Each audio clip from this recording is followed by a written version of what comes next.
Welcome, everyone, to another deep dive. Today, we're getting into something really interesting around self-discovery. Yeah, it's this idea of growth, but maybe not how you usually think about it. Exactly. Not that kind of forced makeover, but something one source calls a soft rebirth. I like that term. Me too. So our mission today is to explore this using Dr. Eris Thorne's book, The Gentle Art of Becoming, and also some findings from the Journal of Human Potential.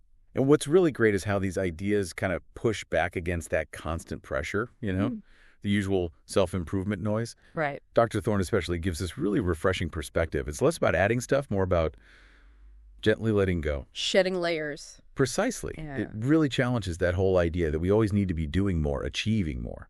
Yeah, because let's face it, we see that image everywhere, don't we? The perfect glow up. Oh, totally. The Instagram version. Yeah, looks great, happens fast, always pristine. But there's this essay, Beyond the Glow Up, and it makes it so clear.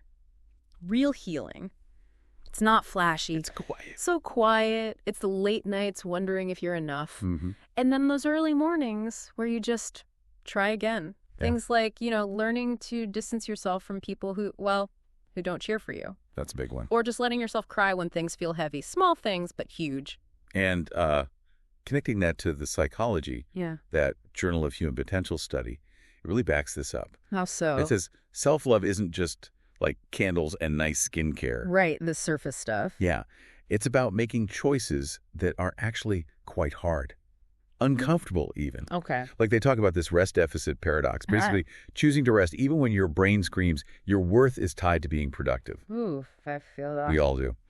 Or saying no when you're scared of missing out or disappointing someone. That takes courage. It really does. Mm-hmm. And sitting with discomfort, because that's actually where the growth happens, not avoiding it. That makes sense. So this idea that we always have to earn our peace, does Dr. Thorne talk about how to, dismantle that, especially with society pushing us? Oh, absolutely. That's central to her work.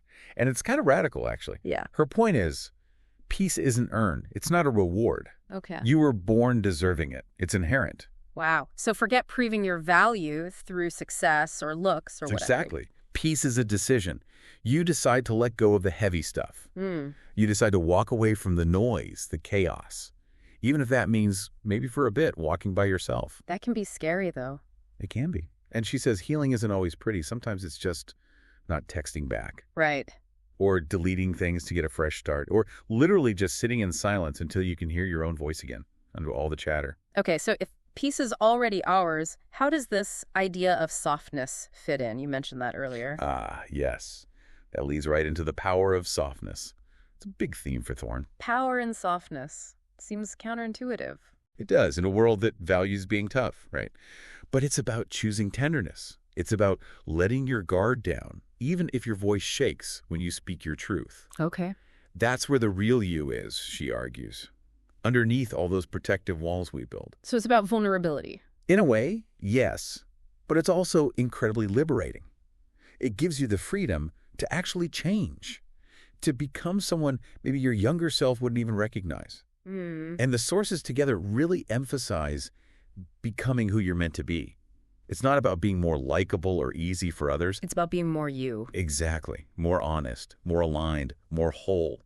And importantly, you're not behind schedule. That's good to hear. You're right where you need to be. You're unlearning the stuff that doesn't fit anymore. Making space. Making space for the person you're becoming, step by step. Okay, so if there's one key thing to take away from this deep dive for everyone listening, it's probably this. You don't need to rush. Absolutely. Your healing, your growth, it's not some kind of race or competition. Not at all. Just keep showing up for yourself. Honor your own pace, whatever that looks like, and choose those small, sometimes really quiet decisions that lead you towards peace. Yeah. And connecting that back. Yeah. Every time you do that, every time you choose yourself, especially in those small, soft ways, Yeah. you're moving closer, one step closer to the life you were always meant to live. It really adds up. A powerful thought to end on. So maybe ask yourself, what's one small, quiet decision you can make today, just for you?